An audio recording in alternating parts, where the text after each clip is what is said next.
ito ay rated SPG. Striktong patnubay at gabay ng magulang ang kailangan. Nagsimula na nga ang matinding pag-atake ng mga pulis sa mansyon ng mga Montenegro. Pinasok nila ang bawat sulok ng mansyon upang hanapin ang kanilang mga kalaban. Sunod-sunod ang putukan ng baril at tila hindi na ito matatapos.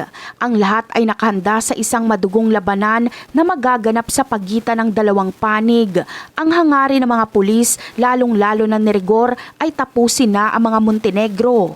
Sa gitna ng kaguluhan, iisa lang ang nasa isip ng pulis na si Rigor. Buo na ang kanyang desisyon na sa pagkakataong ito ay tatapusin niya na ang buhay ni Ramon at Tanggol.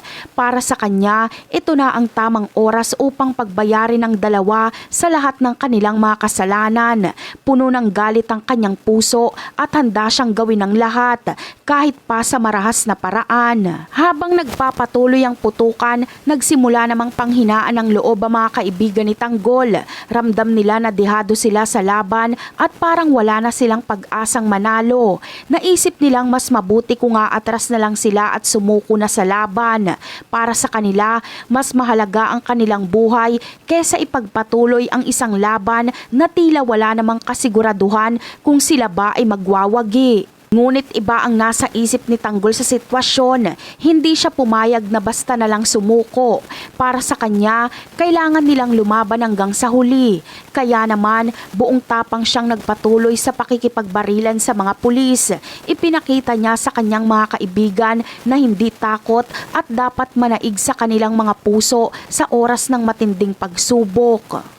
Sa kanyang patuloy na pakikipaglaban, hindi niya inaasahang makakaharap niya si Ponggay, isa sa mga pulis. Sa kasamaang palad, natamaan ni Tanggol si Ponggay. Nang makita niya kung sino ang kanyang nabaril, bigla niyang naalala na si Ponggay pala ay kanyang kaibigan noong sila ay mga bata pa. Agad siyang nakaramdam ng awa at pag-aalala para dito.